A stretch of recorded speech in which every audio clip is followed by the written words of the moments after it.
సూర్యాపేట జిల్లా కేంద్రంలో ఉన్నటువంటి చిన్నముల గురుకుల పాఠశాలలో మాత్రము విద్యార్థులు నానా అవస్థలు పడుతున్నారు. గత రాత్రి కడుపు నిండా అన్నం లేదని కొంతమంది 10-15 మంది విద్యార్థులు ఆ హాస్టల్ కిచెన్ రూమ్లో పోయి అన్నం తినేందుకు ఇక్కడ ఉన్నటువంటి ప్రిన్సిపాల్ పనిష్మెంట్ చేయడం జరిగింది. అసలు ఎందుకు ఆ అన్నము పెట్టడం లేదో, ఎందుకు పనిష్మెంట్ గురి కావాల్సి వచ్చిందో విద్యార్థుల మాట తెలుసుకుందాం. చిన్న ఏం చదువుతున్నావు, ఎందుకు నువ్వు హాస్టల్ మన కిచెన్లో పోయి అన్నం తిన్నావు? నా పేరు K Rahul, 8th class B section చదువుతున్నాను. మొన్న ఈవినింగ్ 6 o'clockకి అన్నం తీసుకొని పైకి వెళ్ళాం. బకెట్ అంటే ప్లేట్ మీద ప్లేట్ పెట్టి బకెట్ తీసుకొని పైకి వెళ్ళాం. కర్రీ ఉంటే అన్నం తిన్నాం.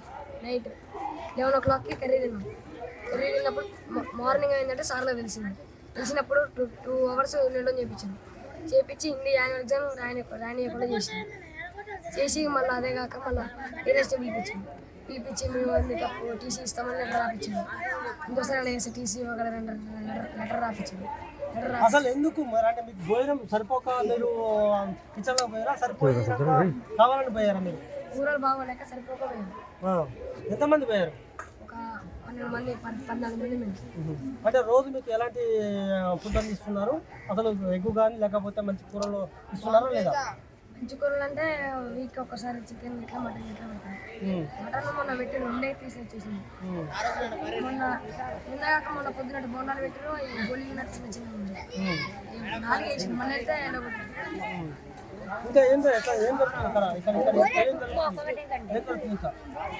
రైస్ అయితే మంచిగా పెట్టండి. ఇంకో విద్యార్థి చెప్పుచున్నా ఏం జరుగుతుంది? కర్రీస్ మంచి పెట్టట్లేదు. ఓన్లీ ఆఫ్టర్నూన్ మంచిగా పెట్టారు. సాయంత్రం సాంబార్ నీళ్ళు పోస్తారు.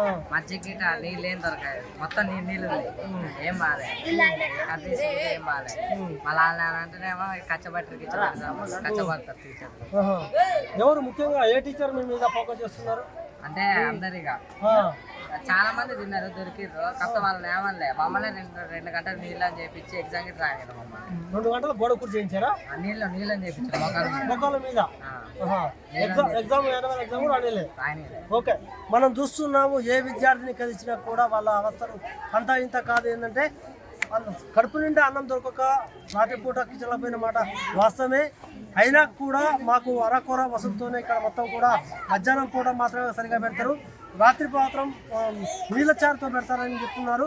అంతేకాదు ఇక్కడ ఉన్నటువంటి టీచర్ ఎవరైతే ఉన్నారో వాళ్ళంతా కూడా మమ్మల్ని చాలా ఇబ్బంది గురి చేస్తున్నారు. 2 గంటలు మోకాళ్ళ మీద కుదబెట్టడము కాకుండా మాకు యాన్యువల్ ఎగ్జామ్ కూడా రాయని కూడా చెప్తున్నారు. ఇదే విషయాన్ని మనం ప్రిన్సిపాల్ మాటలు కూడా తెలుసుకొని ఉపాయం చేద్దాం.